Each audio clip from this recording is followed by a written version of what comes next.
வணக்கம் நண்பர்களே, இனி எபிசோடில் நாம் பார்க்க போறோம் ஏன் நாம் ஒரு மீன் தொட்டியில் மீன்களை வளர்க்க வேண்டும். இது வெறும் ஒரு சுகாதார நலன் அல்லது பொழுதுபோக்கா, இல்லையெனில் இன்னும் அதிகமான நன்மைகள் உள்ளதா? வாங்க பார்க்கலாம். முதலில், மீன் தொட்டிகள் ஒரு அமைதியான சூழலை உருவாக்கின்றன. நீங்கள் வேலை சிரமத்தோடு முடிந்து வீட்டுக்கு வந்தா மீன் தொட்டியை பார்த்துவிட்டு இருக்கலாம். அந்த மீன்களின் மெதுவான அசைவுகள், நீரின் தெளிவும் ஒளியின் பிரதிபலிப்பும் உங்கள் மனதை சாந்தமாக்கும். இரண்டாவது, இது ஒரு சிறந்த கல்வி அம்சம். குழந்தைகள் மீன்கள் குறித்து கத்துக்கலாம்.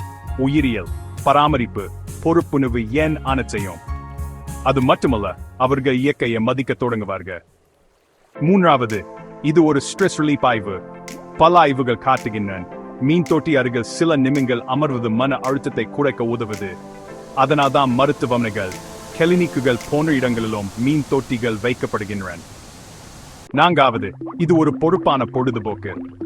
மீன்களுக்கு உணவு இடுதல், நீர் மாற்றுதல், சுத்தம் செய்தல் இவை அனைத்தும் ஒழுங்கான பழக்கங்களை உருவாக்கின. இது உங்கள் தன்மை மேம்பாட்டிலும் உதவும். அந்தாவது, இது ஒரு அழகியல் அனுபவம். மீன்களின் வண்ணம், வடிவம், நடத்தை அனைத்தும் ஒரு கலைப்பாணியை போல் இருக்கும். அவை உங்க வீட்டுக்கே ஒரு அழகு சேர்க்கும்.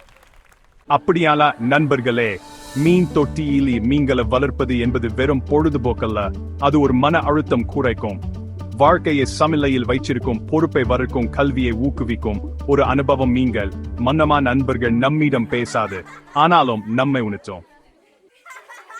வீட்டு ஒரு சிறிய மீன் தொட்டி வைத்து பாருங்க, உங்கள் வாழ்க்கை எவ்வளவு அமைதியானதா மாறுகிறது என்பதை உணர்வீங்க.